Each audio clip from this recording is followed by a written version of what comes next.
গণতান্ত্রিক নির্বাচনে আওয়ামী লীগ জয়লাভ করেছে, কিন্তু সেই সংসদে আওয়ামী লীগের হাতে ক্ষমতা দেওয়া হলো না। এই দেশের মানুষ এই বেইনসাফির প্রতিবাদ করেছিল। কিন্তু আমাদের সামনে প্রশ্ন ছিল যে মুক্তিযুদ্ধ যখন শুরু হয়েছে তখন আমরা এই মুক্তিযুদ্ধে জয়লাভ করতে পারবো কিনা। ভারতের সহায়তা নিয়ে যদি মুক্তিযুদ্ধে জয়লাভ করি তাহলে এই দেশ স্বাধীনভাবে টিকবে কিনা। এই কোশ্চেনের মেরিট আছে না নাই? এই দেশের উপর ভারতীয় আধিপত্যবাদ হয়েছে না হয় নাই? আমাদের দুইটা অপশন ছিল। একটা অপশন যে ঠিক আছে, আমরা পাকিস্তানের বেইনসাফির মধ্যে থাকবো ভারতের আধিপত্যবাদের ভয়ে। আমাদের রাজনীতিবিদদের মধ্যে কেউ কেউ এটাকে রাইট মনে করেছেন, কিন্তু এই দেশের সংখ্যাগরিষ্ঠ জনগণ, এই দেশের তরুণ জনগণ, তারা পাকিস্তানের বিপক্ষেও যুদ্ধ করতে চাইছে, ভারতের আধিপত্যবাদের বিপক্ষেও যুদ্ধ করতে চেয়েছে। এই কারণে আমাদের সংগ্রাম ৭১-এ শেষ হয় নাই। আমাদের সংগ্রাম ২৪-এ এসে ভারত এবং পাকিস্তান উভয়ের আধিপত্যবাদের বিপক্ষে দাঁড়িয়ে আমরা সত্যিকারের বাংলাদেশী হয়ে উঠেছি। ৭১-এর মুক্তিযুদ্ধ ইসলামের বিপক্ষে হয় নাই। শামসুর রহমান তো সেকুলার কবি, উনিও তো লিখছেন যে স্বাধীনতা তুমি পিতার উদার জায়নামাজের কোমল জমিন। এই দেশের মুক্তিযোদ্ধারা মুক্তিযুদ্ধ করছে, নামাজ পড়ছে। এই দেশের মুক্তিযোদ্ধারা মুক্তিযুদ্ধ করছে, আল্লাহর কাছে বিজয়ের জন্য প্রার্থনা করছে, দোয়া করছে। কিন্তু স্বাধীনতার পরে এই দেশে আওয়ামী লীগ, শেখ পরিবার, কিছু বাম রাজনীতিবিদ, তারা মুক্তিযুদ্ধের ইতিহাসকে মনোপলি করেছে। ৭২-এর সংবিধানে তারা সেকুলারিজম আছে। ৭০-এর নির্বাচনে আওয়ামী লীগের যে ৬ দফা কর্মসূচি, আওয়ামী লীগের যে নির্বাচনী ইশতেহার, আওয়ামী লীগের যে নির্বাচনী প্রচারণা, তার কোথাও সেকুলারিজম শব্দ আপনি ১০০০ বার খুঁজলেও পাবেন না। তাহলে ৭২-এর সংবিধানে সেকুলারিজম আসলো কোথা থেকে? ৭২-এর সংবিধানে সমাজতন্ত্র আসছে। আওয়ামী লীগ কিছু কিছু জায়গায় সমাজতন্ত্র বলছে, কিন্তু সেটা বলছে সামাজিক ন্যায় বিচার অর্থে, অর্থনৈতিক ন্যায় বিচার অর্থে। তাহলে ৭২-এর সংবিধানে তারা যেভাবে সমাজতন্ত্র লিখেছে সেটিও মুক্তিযুদ্ধের চেতনা ছিল না। বাঙালি জাতীয়তাবাদ তো ছিলই না। এই দেশে তো শুধু বাঙালিরা বসবাস করে না। পশ্চিমবঙ্গের বাঙালি এবং বাংলাদেশের বাঙালি, তাদের দুইজনের রাজনৈতিক অভিমুখ কি এক? তাদের রাজনৈতিক চিন্তা এক? তাহলে বাঙালি জাতীয়তাবাদ আমার আদর্শ কিভাবে হয়? তাহলে ধর্মনিরপেক্ষতা আমার আদর্শ না, সমাজতন্ত্র আমার আদর্শ না, বাঙালি জাতীয়তাবাদ আমার আদর্শ না, কিন্তু আমার সংবিধানে তার সবকিছুই আসছে।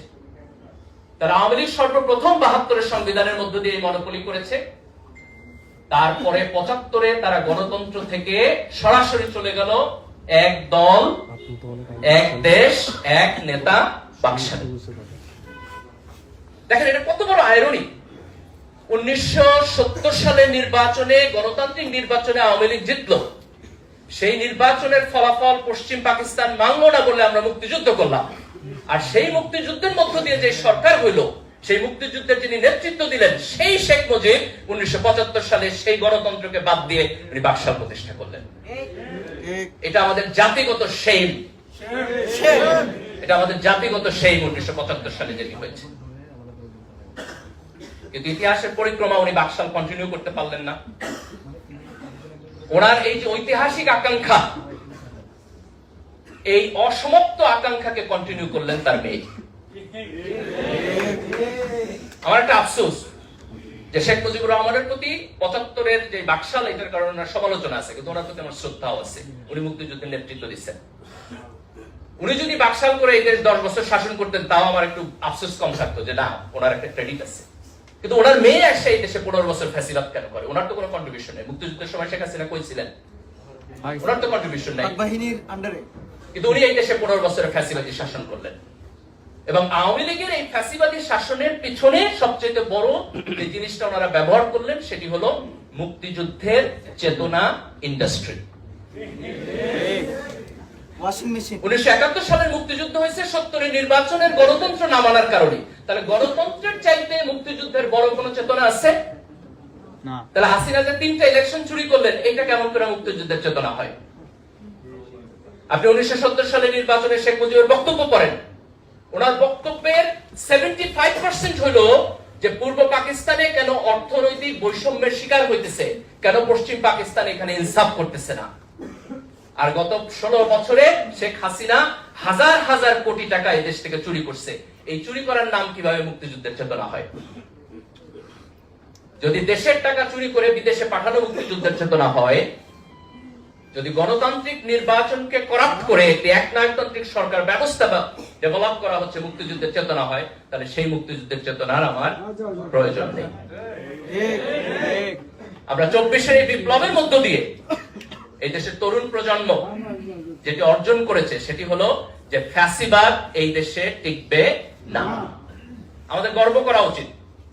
আপনি আজকে মিডল ইস্টে তাকায় দেখেন, এক একটা দেশে 50 বছরের একনায়ক চলতেছে, কিন্তু আমাদের দেশে শেখ হাসিনা একটা লম্বা সময় থাকছে, কিন্তু 15 বছর পরে আমরা তাদেরকে বিদায় করেছি, তারা থাকতে পারে নাই।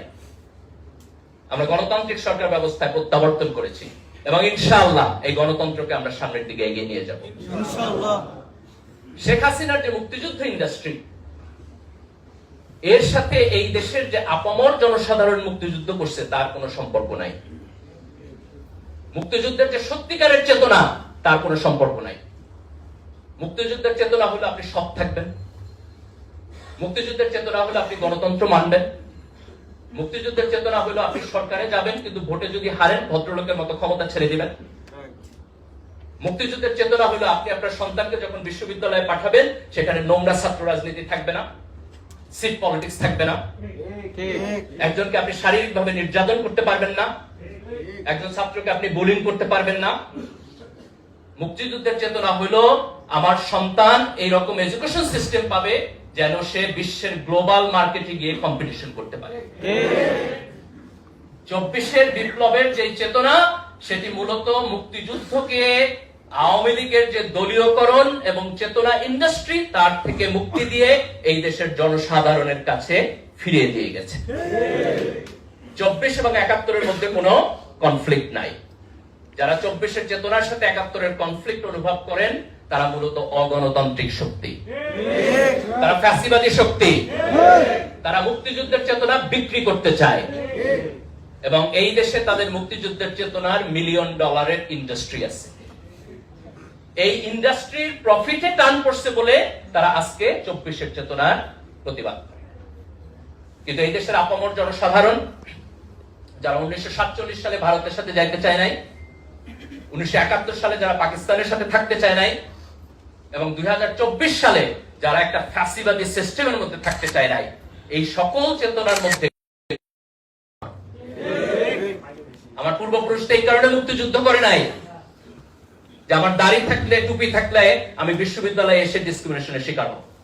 আমাদের বিশ্ববিদ্যালয়ে কিছু কুলাঙ্গার শিক্ষক আছে, মাঝে মধ্যে তাদেরকে বলতে দেখবেন, বলে ঢাকা বিশ্ববিদ্যালয় মাদ্রাসা হয়ে গেছে।